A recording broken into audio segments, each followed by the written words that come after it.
Hey gang, it's Maria here from GoalieTrainingPro.com, and I am on the Zoom with my friend Lisa Spriet, who is a registered dietitian. We've done videos for like years back, and she's a co-owner of NutriProCan, which is nutriprocan.ca, right?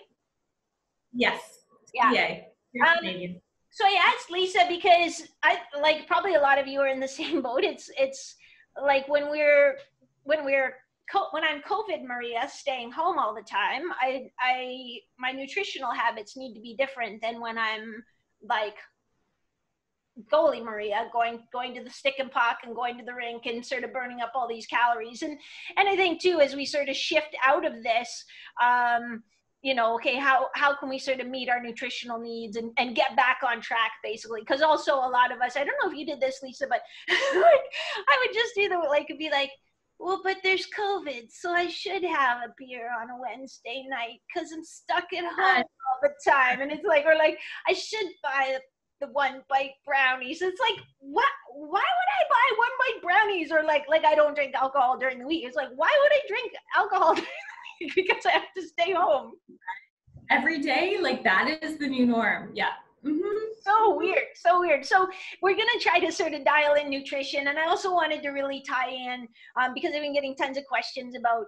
like there's always, I'll say fads, out there. So we're going to touch on a couple. The two I think I'd for sure like to touch on are like the whole intermittent fasting thing, and how that fits in with an athlete's life. And then maybe we'll chat about veganism as well, because I think the movie Game Changer maybe I don't know, maybe didn't quite paint a complete picture. So we'll get into it. But let's start with intermittent fasting. And can you kind of help us, figure it out? Because this is your area of expertise. Yeah, I love talking about both of these trends because both of them are kind of like old diets that are back again. And in terms of intermittent fasting, and also the cool thing too with both intermittent fasting and like plant-based eating is there's actually quite a bit of research behind them. So it's actually, I can speak to it, where some of the diet trends that are out there, I'm like, there's zero research. But with these ones, there are. So intermittent fasting, there's a lot of purported benefits to it. But again, I want to stick to mostly like sports performance and kind of what's going on right now. The biggest thing that I see with intermittent fasting is kind of like a lack of definition or knowing what it is. Or people saying that they're doing intermittent fasting, but they're doing something a little bit more that's like time-restricted eating. So I like to separate the two things. There's intermittent fasting, and intermittent means that it's not a regular thing. So intermittent would be something like doing anywhere from like a 16 up to 48-hour fast and not doing that every day. So that would be more like people who are doing maybe like an every other day fast, or something like, a day a week or 36 hours a week. And what does fasting actually mean? There is no true definition, and there's really, fasting is not giving your body energy. So food, energy. There is really no research to support doing a fast where you don't have anything. So when we're talking about fasting, I want to make sure that people understand when I'm saying fasting, I am never saying like skip water. That is always going to be a human need. If you're going to try fasting, you still need to hydrate. That's okay to do. Now, if you're doing like a fasting for like a medical procedure, listen to whatever they tell you, but that's not what we're talking about. So that would be more intermittent fasting, where what I see most people kind of moving towards, and what there's really good research to support, is more something like a time-restricted eating habit. So that is where, like, this is where you hear the like 12 and 12 or 14 and 10, or some variation of that, where you kind of pick an eating window for the day and you say, okay, I start eating at this time, I stop eating at this time, I don't eat for the rest of that period of time. And that's usually something that people would do on like a daily basis or most days of the week. And in terms of the benefits, some of them, so intermittent fasting and time restricted eating do have some benefits in common. But it really, what people, when people come to me and they're like, should I be fasting? Should I do intermittent fasting? Should I be picking eating windows? I'm like, what is your goal? So that's the most important thing. And that's for any athlete who's coming in for nutrition for any reason. It's like, okay, what is your specific goal? Like, are you looking to put on lean mass? Are you looking to lose fat mass? Are you looking to get faster? Are you looking to improve longevity? Like, what is your actual goal? And then once I understand what your goal is, then I can talk to you a little bit more about what you should be doing and how and whether it's going to be beneficial. So do you mind if I dive into some potential benefits? No, that'd be great. Yeah, no, I really like that. I'll go over the benefits and some potential risks, and then kind of like how we can do some of these things. So potential benefits of time restricted eating and intermittent fasting. The main benefit is it usually leads to a lower caloric intake. So typically when people have these restrictions of time to eat, they typically eat less calories. And that's where we see the biggest benefit. With that, what that usually results in is lower body fat levels, which we know have a lot of benefits in terms of our health as well as in sports performance. So that's kind of the first thing that comes out of it, is that that lower caloric intake. We seem to not make up for those calories that we would have missed. Now, if you are the type of person that if you skip breakfast, you are famished all day and like overeating the rest of the day, then I'm like, okay, well, no, this is not for you then. You're not going to see the benefits. If you're the type of person that you skip breakfast and you don't get super hungry and your energy levels are superb and you can kill your workout still, then I'm like, okay, well, maybe that's a potential benefit for you. So lower caloric intake overall with both intermittent fasting and time restricted eating, that's probably the biggest benefit that we see from both of those. However, there has been some research, mostly in animal models, that look at isocaloric intake. So basically you eat the same amount of calories. And so if we look at like a week and do that as having a couple fasts in there versus just eating whenever. And there are actually some potential benefits to, now this is more the intermittent fasting where we're going prolonged periods of time, so over 16 hours without eating. There might be some longevity and cellular turnover level, benefits to doing some of that longer fasting. So again, this is more the intermittent fasting where it's not necessarily every day, but something that's probably 16 hours or more, still having water. And it seems that it does help our bodies in terms of turning on some of the mechanisms that help us in fighting pro-oxidants, in terms of getting rid of older dead cells within our body and making some new cells. In terms of athletic performance, I mean, that's going to potentially help your health, and anything that helps your health could potentially help athletic performance. But if I'm going to kind of dive into the risks there as well, think of going and having a training session after not eating for 36 hours. Probably not going to go so well. Yeah.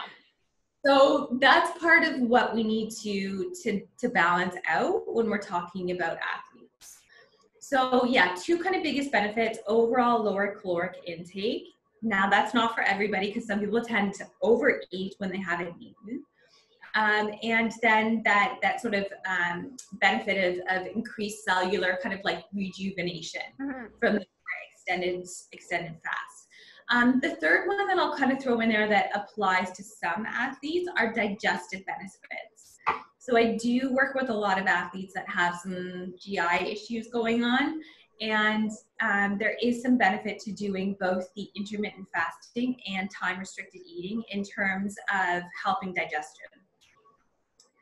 So, but that would be specific if digestion is an issue for you. Yeah. I would start with that. If that is, then I would start looking maybe more at the time restricted eating and saying like, okay, I'm going to eat after 6 p.m. and I'm going to give myself, you know, at least a 14-hour break and maybe don't start until, you know, 8 a.m. or 10 a.m. or something like that. And sometimes people do see some benefits to that. Now, in terms of the risks, there's a lot of risks. Again, I'm not going to speak to, so keep in mind for both of these, you are still having water. So if you're not eating, you are still having water. There is no, do not do the no water for 2 days. Yeah. That is not, and like, you're like, yep. Yep. And that is not beer. No. Okay. It's a weekday. Yeah. Even though it's a day after Canada Day, it's still a weekday. Yeah. So yeah, in terms of the risks specific to athletes, you got to keep in mind you still have to train every day, right? So are you having, maybe you're eating less calories, but maybe you're having really, really not so good workouts and you're burning less and not getting all of the benefits out of your training session. And then also, if you are fasting and you're training and then you're not eating for a little while afterwards, you're not giving your body the building blocks that it needs to make benefit from that training. And then it's like, okay, so maybe you're cutting back on calories, you might be losing some body fat that way, but you're not getting lean mass, you're not getting the most out of your training sessions. And then it's like, hey, well, that's not a good thing to do. So lower caloric intake is not always a good thing, especially with high training levels. If you are a youth athlete where you're both growing and training, I'm like, this is a no-go. Like, there's no way that you're going to meet your nutritional needs doing fasting. You need to eat all the time. Other risks, those are who are at risk for disordered eating, because it is that restriction. If you are prone towards that, or you have a history of that, it's a no-go. Whether it's time restricted eating or intermittent fasting, it's a no-go. We cannot have any strict rules like that. So make sure, like, just do some self-awareness. If that's something you're at risk for, do not do it. The other things potentially that could go along with it are nutrient deficiencies. And that's just basically, if you're not eating enough, it's calories that you're not getting in, but it's also the micronutrients. And athletes who have higher energy needs have higher micronutrient needs as well. So it's kind of a risk there. And then if you're doing extended fast for too long too, hormonal disruptions. So part of our, like, even circadian rhythm, but for females, like, our hormones are based upon our eating as well.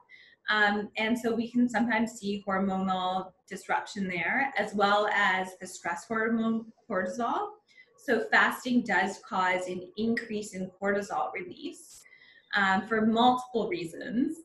And if you are under a lot of stress already and have issues with cortisol or cortisol dysregulation, well, that's not gonna be good. So those are some of the kind of risks. Yeah, I remember seeing John Berardi speak on this probably, I don't know, 7 years ago, and it was, so it was like, it was sort of new. Yeah. New again. And so he had a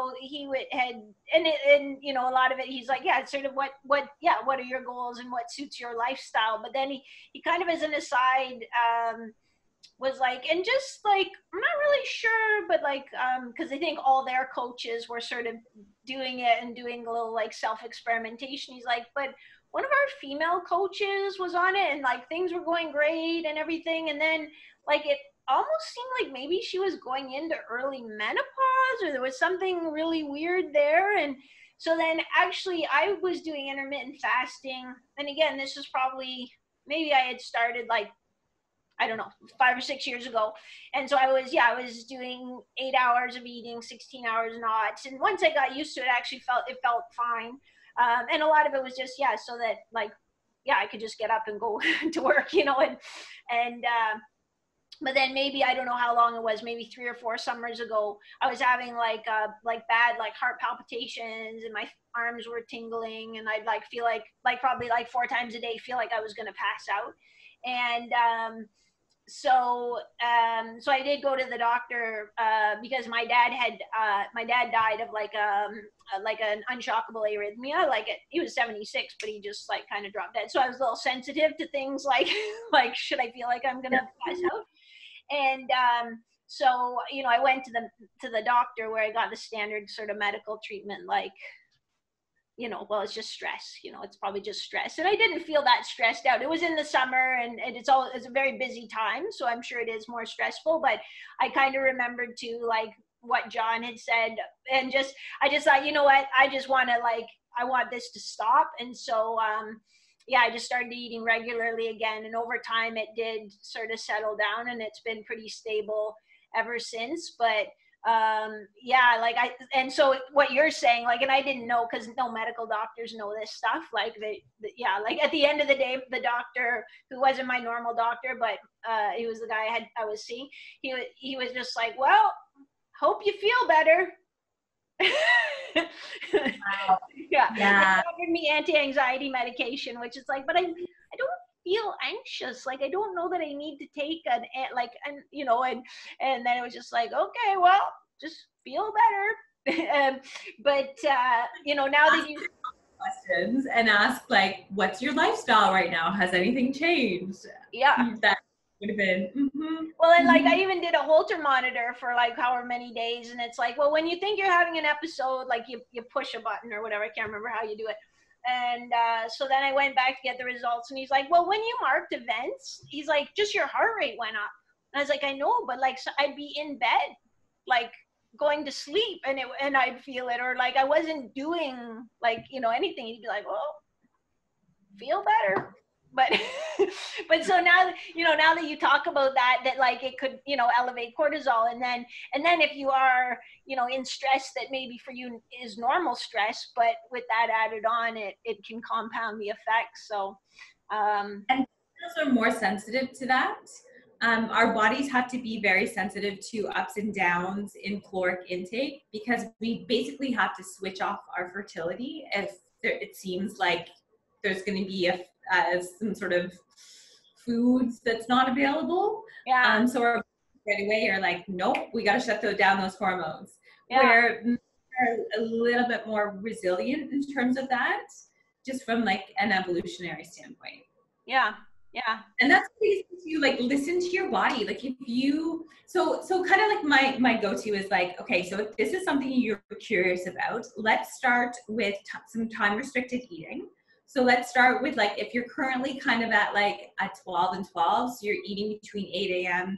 and 8 p.m. I'm like, okay, well, let's go maybe to like a 14 and 10. So cut off an hour before, an hour after, or 2 hours from somewhere. See how you feel.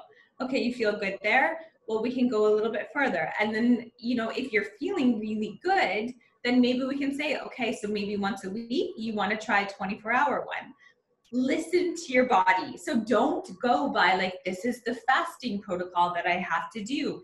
Sure, like we all need to have goals and guidelines. Go with it. And the Precision Nutrition has a great one. Kind of like guideline, and Berardi's reflection in there when he tried it is hilarious. So it is something good to read. But go by how your body feels. Yeah. And something else that I kind of talk to athletes about too is like, okay, so if you do have a recovery week coming up, well, maybe that's a time that you can start experimenting with it. Like if you're in the middle of season, probably no. If you're, in a hard training block, maybe not great. But if you do have, the end of season coming up, you got a couple of months of recovery, maybe experiment with it there. And then there's something else that kind of fits into, it's kind of an in-between between intermittent fasting and time-restricted eating, called the fasting mimicking diet. And what it is like 5 days of lower calories, 750 calories per day. Part of the benefit, not so much for athletes, but for other people of fasting, is lowered insulin levels. And it gives you that same kind of lowered insulin levels, lower caloric intake, but you're still able to eat a bit, so not pure fasting. And there is Walter Luongo is a researcher that's done some research in that area. And it's not something you need to do. So it's not 5 days a week. It would be like you could do it maybe once a month or maybe like quarterly. So maybe that's something if you can say like, okay, so every 3 months I have a bit of a detraining week. Well, maybe you could pick like a couple days that you're going to try doing something like that. But listen to your body. And if it's not working for you, don't do it. You don't have to do it. Yeah. If it's right for your body, you're going to feel good doing it. You're not, No, that's cool. Okay, that was awesome, Lisa. That was fantastic. You did so well on that I'm gonna give you a harder one. So yeah, I do want to talk about veganism because it is a thing, and I like and we were chatting about this earlier, but for various reasons, like I feel like I should be vegan because I think that a lot of factory farming is hard on the environment. I also feel that, hey, I would never go out and kill a cow or I used to fish when I was a kid. I wouldn't even fish now, because I couldn't kill a living thing. So who am I to be eating it, but I've had a few athletes and teenage athletes too, who have seen the movie Game Changer, which is a very sexy movie. And I think they maybe don't make clear enough how James Cameron, who is behind the movie, actually owns, I don't know if he owns majority stock, but is a stakeholder in a meatless meat product company. So they're wanting to go vegan for the performance benefits of being a vegan. And I don't think that, my personal opinion is, if you want to be vegan, that's great if that's what you decide for whatever your reason is. But I'm not really sure that there's performance benefits. I think if you do it right, you can maintain your performance, and I guess it depends what your nutrition was like before. If you just ate garbage junk food, then yeah, like probably any change is going to be better. But I don't know of like actual supporting performance benefits. Okay, so I'm going to start off on a nice note, and then I'm going to okay. So first of all, when people come in and talk to me about like, I want to go plant-based, I want to go vegan, my number one response is like, I am very like, I'm kind of Switzerland when it comes to diets and diet dogmas. I'm like, that's great, wonderful. That's fair, yeah. Not so much my approach to COVID. I think I'm doing, anyways, that's an aside. But like my first thing is always like, why, like, is an ethical animal treatment thing? Is it an environmental thing? Is it a performance thing? Why? And then once I understand why and that athlete's goals, then I can speak to them about, maybe what they should do. Okay, so that's the first thing. The second thing I'm going to dive right into is one of the experiments that they did in that movie, measuring erections. Let's just go straight into that one. Yeah, every teenage boy is like, it's for the performance benefits I'm looking for. Yeah. What type of performance are we talking about? Yeah. I don't ask those questions. I don't ask questions if I don't want to know the answer. Yeah, that's true. I need to learn that lesson. So you know what? So if we think back to that experiment, so they had these like tortillas, and on one they had all different veggies and black beans. I remember it was on there, and there was like some spinach, and the other one was just like pure meat and cheese.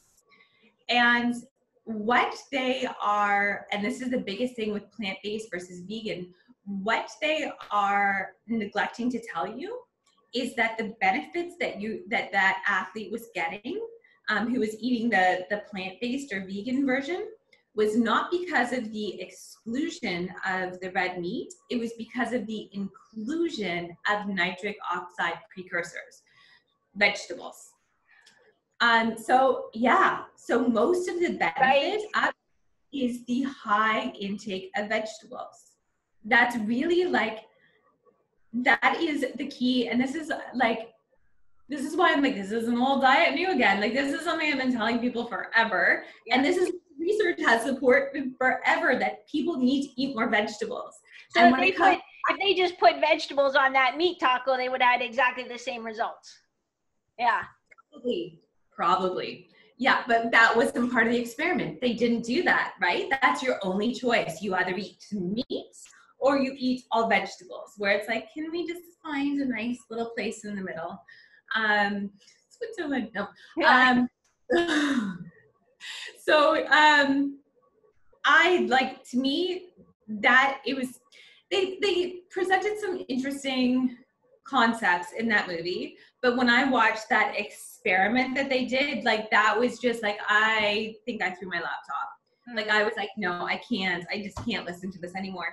So when people come in and they're talking about plant-based, I'm like, yes, there are so many benefits to plant-based eating, but plant-based eating and veganism are two very different things. So plant-based eating is including large amounts of plant products. It's having mostly unprocessed foods, and it's eating in a sustainable manner that is sustainable for you as a person, as well as sustainable for the environment.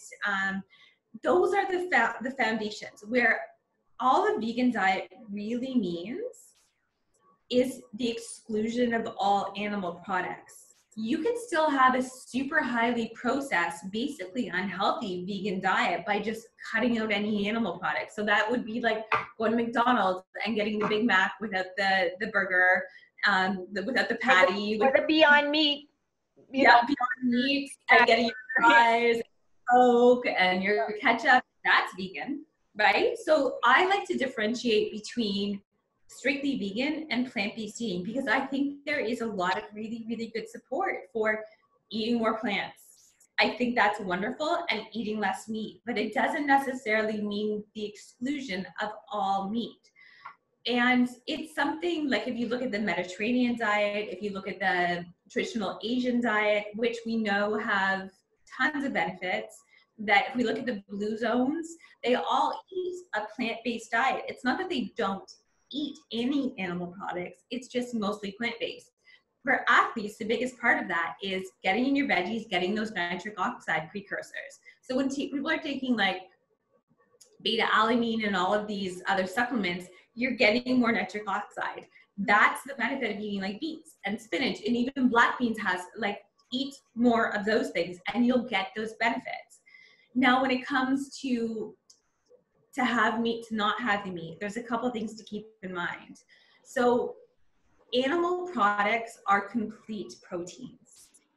It doesn't mean that you can't get enough protein from plant-based products, but it can be a little bit tough to both get enough as well as get the balance. So if you are okay including some animal protein in there, whether it's fish or eggs or dairy, whatever it is, it makes things a little bit easier. It doesn't mean that you have to, but if you're not so great at meal planning and cooking and having access to all of these plant-based proteins, then having a little bit of animal products can help to overcome that. And so what that could look like is like doing a burrito that you have like the whole wheat wrap, you got your spinach, you do some black beans, and maybe a little bit of ground turkey. Or putting some like scrambled eggs in with scrambled tofu into that burrito. Mm-hmm. So it's that one or the other. It's like, just include a little bit of the animal protein in there. You're gonna get enough protein, you're gonna get all of the amino acids that you need. But you know what, if you wanted to do a full vegan, I'm like, that's great. Just make sure that you're just not cutting out animal products, that you're addressing plant-based proteins. Mm-hmm. That's kind of my biggest issue that I see with like plant-based versus vegan. And then in terms of like an ethical thing, like, yeah, I think conventionally raised animals, it's not awesome. In Canada, our farms are definitely better than what they are in the States. But you know, if that's an issue for you, I am all over. Like, go to a farm, talk to the farmer, see how they treat the animals. And this is really quite odd, but growing up, we actually would know the cow. We would get half a cow, and that would last us a long time. There's a lot of us, but it would last us a long time. We would actually know the cow. Yeah. And there's something about that connection where I understand that this cow is a living, breathing being, and its sort of role in life, part of its role in life is to nourish. Yeah. And while it's sad, and I got to say, like, I don't know the last time I ate red meat. It's not, and for multiple reasons, not my thing. Yeah. There was something very kind of like meaningful to knowing that, like, this is all part of the big brown world, and that cow is being treated properly, and it has a purpose in life, and that purpose for the cow is to help nourish. So I'm not a huge fan of conventional meat. I do think you should go for the naturally grown. You should know the farmer, and for the most part, most of us should be eating less meat. That doesn't mean that you need to cut it all out altogether. Yeah, I think it's getting easier and easier to get, like, you know, locally raised, you know, meat, and so yeah, it's no, that's good. That's awesome. Let's look at wrapping this up in like maybe 5 minutes or so. So I'm gonna hit you with a couple rapid fire questions, because athlete, you know, like, you work with athletes all the time, and Lisa consults with some of the turning pro goalies as well. So if there's any of you who are like, I actually really need help with my nutrition, you can let me know, and I'll put you in contact with Lisa, or she can tell us the best way to get a hold. What's the best way for people to reach out to you, Lisa? Yeah, you can find us like at NutriBocan on just about everything, or even give people my email, whatever. Anyway. Okay. So, but you know, athletes, and they love to have their shaker bottle, you know, like they love a supplement, like even if you're like, well, yeah, you could have that, or you could just have like a bagel with peanut butter on it, or, you know, but they love to have their thing. So if you can answer this, if there were like two relatively innocuous but supplements that probably, you know, not a bad idea for, and I'm thinking maybe more like teenage athletes who are using a lot of calories, you know, that they would get at their local sport nutrition store, what would you suggest? Creatine, especially for those who are looking at going plant-based or vegan. It's something that needs to be taken every day. And I know every time I say creatine, I get some cringes. It's got a bad rap. If you look at all of the research, it is, as long as you're getting a good source, it is the most safe. And it is for sports performance, it's the most supported. You need to take it every day. You don't have to take a ton. It's somewhere between probably 3 to 10 grams per day, depending on your body size. Yeah. That would be my number one first go-to, especially for those who are vegan. And then the next one, and you probably heard this from me before, beets. Make your own either beetroot powder, dehydrate it, add it to water, pick some up, or make your own like beet juice. Nitric oxide precursor, has a bit of iron in there as well. Spectacular to do if you want to make like a sports beverage where you put in like a little bit of salt as well, especially with this hot weather that we finally have. It's got a bit of carbs in there too, which is going to power you through your workouts. Those would be my two that I would say. I'm reading a book, which actually leads into my next question. So I'm reading a book called How Not to Die by Michael Greger. And so I just actually... How not to get COVID. Pardon? Yeah, how not to get COVID. That's a new ebook that you just put out. But anyway, sorry, no, it's a great, how not to die, yeah. Yeah, and so it's a great, well, I'm listening to it on Audible, but it's a great read. But I just finished the part where he was talking about, nitrous oxide from beet juice, and like even the performance enhancement, so distance athletes are running faster times using less oxygen, like, and research proven, not just anecdotal, like I felt great, but it's like, and you know, it's like, we didn't think that you could do that really, but it's he was talking about, so you know, even like, yeah, I think he said, you know, an hour before like a competition, if you have like so much cooked spinach or beet juice, that it does definitely have that performance enhancing effect. So both chronic and acute.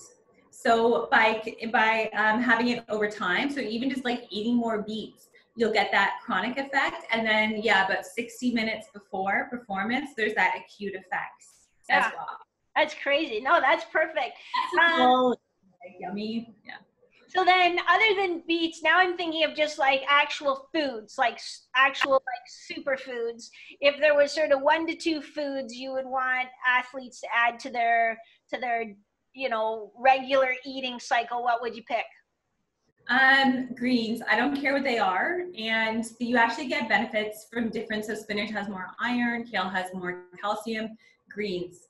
Everybody should be getting in at least 1 to 2 cups of greens every single day, and rotate through. Find what you like. I don't care. Put in a smoothie, saute it, put in a soup. I don't care. And I'm not talking about the greens powder. Like, actually, you need to eat greens. That would be definitely number 1 vegetable. Oh, and then I got to pick through all of the other ones. I guess I have to go for something orange, especially thinking of the immune system right now. So I would say probably either carrots or sweet potato for athletes would be really, really good to get in. Roast them with a little bit of olive oil or avocado oil or some sort of oil, and that helps in the beta carotene absorption. Those would be the 2 that I would say. And like an oven roasted sweet potato, just, yeah, with a little bit of olive oil rubbed on it, a bit of salt and pepper. It's like, it tastes like candy. Like, it's like, how does this transform into so much deliciousness? Like, or I wrap them in foil and put them on the barbecue, and like, you can't overcook them basically. And then, you know, it's like, how is this so good? So yeah, I loved how geeky you were. You're like, oh, I can only choose 1 more vegetable. Like, it's just like, oh gosh, like asking you to pick out your favorite dolly. Well, I love them all. Okay. Absolutely. The dollies you can take, the vegetables, those are near and dear to me. Yeah. Yeah.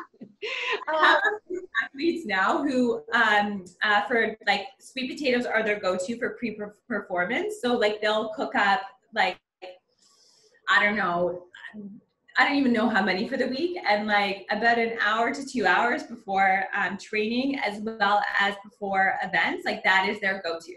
Just like pop a couple sweet potatoes. Yeah. Yeah, that's so good. Okay, here's the last question. So I mentioned I was reading How Not to Die by Michael Greger, which is a really, yeah, really good book, or I'm enjoying it anyway. What do you have any, if people wanted to just like I just want to know what I should eat. Do you have any resources that you like? Yeah, I think Dr. Greger is great. He is complete vegan. I really like on his website that he does do review of literature. Now, it's still one-sided, so like, he's great. Take that into account. Dr. Hyman, he has the Doctor's Pharmacy, is a good podcast. Okay. I'm pretty big, and I've been a fan of his for a while. And he's more like the plant-based paleo-ish. I want to try to kind of say that. Yeah. And he does a pretty good review of the literature as well. Those are probably, like, when I'm thinking through like my emails that I get, like, and the spam that I haven't deleted, those are probably my 2 go-tos. What's the Michael Pollan's little book that's like, eat food, not too much, the little teeny one, eat food, not too much, mostly plants? Those are the 3 most, like, if you don't know where to start, those are the most important parts. So again, eat food, eat real food. Don't buy things that come in packages. Mostly plants. So not saying only plants, just mostly plants, and not too much. Listen to your hunger levels. You don't need to overeat, although COVID tells you otherwise. You don't need to listen to your hunger levels. Yeah, Michael Pollan, and he has some great. He's on some podcasts. I think he has a Netflix. He's on a Netflix thing as well. Huge fan of him. Yeah, he is. It might be like Food Inc. or something, but yeah, and one of his books is like just small, like it's just, and it's like the chapters are like a page, and it's just food rules. I might be Food Rules. I might have it wrong, but yeah, his is amazing. Like just those like three, and he's not a doctor or something like that. He's a writer. I totally yeah, I think his newest book is about like psychedelics or something. So yeah, go easy on that, children. Don't read that one, children, but read the might be called Food Rules. Yeah, I know one. He has a couple, but food and in defense of food. That's the other one. Yeah. Okay, that's fantastic, Lisa. I got to jump on some coaching calls, but so great to catch up with you, and thank you. I'm glad you are doing well through the lockdown, your first day back in the office. So I'm glad we had a chance to do a little work, and thank you so much for sharing your wisdom and your advice with all our goalies and hockey players, and so I really appreciate it. This is awesome, Maria. Thanks for always including me and caring about nutrition. Yeah, it's the fuel for the engine. So I'll catch you later, Lisa. You have a fantastic day. Bye. Bye-bye.